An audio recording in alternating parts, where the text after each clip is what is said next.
My mission. My mission was revealed to me in 2008 as I was walking across a large field near my home.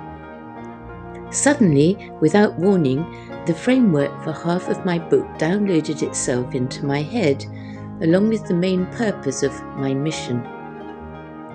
All my life I have been prone to experiencing changes in normal waking consciousness, where the whole nature of reality shifts and takes on a different hue as I enter a different state of being, and this was a particularly intense experience.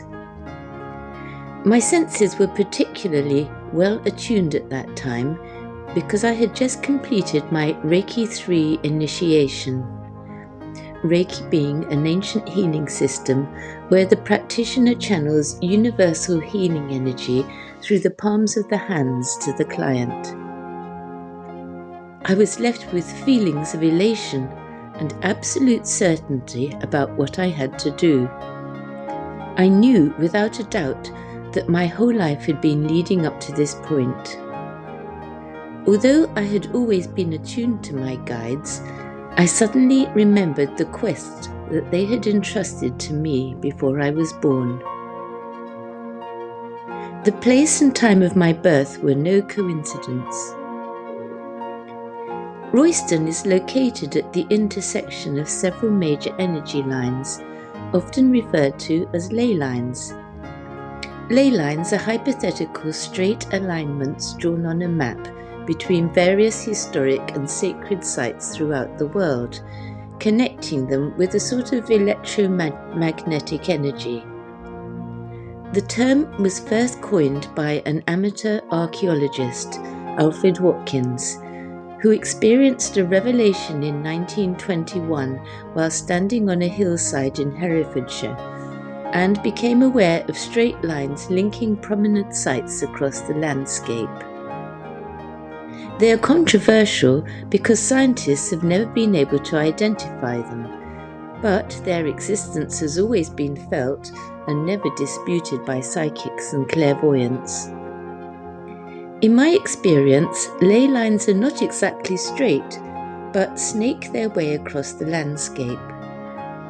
I sense them through a sort of tingling sensation in my lower abdomen, which sometimes spreads down into my legs if the energy is particularly strong. On one occasion, I literally collapsed and fell over because the energy was so powerful. This occurred at the church of St Mary le Bow in the East End of London, just behind St Paul's Cathedral and located on a major ley line. Based on my own experiences, I believe that these earth energies form a sort of astral grid in and around our planet. It is like a matrix which is essential for the creation and maintenance of our planet and all its life forms. We are all completely interdependent. I believe that the Earth's megalithic monuments act like transformers on this network of energy lines. In other words, they help to propel energy around the network, boost energy when it is flagging, and promote healing. When we visit these sites, a mutual exchange of energy takes place, i.e., we receive energy from the grid and we channel energy back into it. Walking the ancient tracks and footpaths serves the same purpose. Again, there is a mutual exchange of energy taking place, whether we are aware of it or not. My mission is twofold. Firstly, it involves walking the energy lines of Britain in order to help strengthen and reinforce them and to serve as a sort of link between the divine energy which powers our planet and its matrix. Most of our ancient tracks and footpaths follow the course of ley lines. I am not alone in this. All across the country, and indeed the world, there are literally thousands of people out there walking and running. Some, like me, may be walking the grid consciously. but many others will have absolutely no concept of earth energies and will simply be walking for the pure pleasure of it.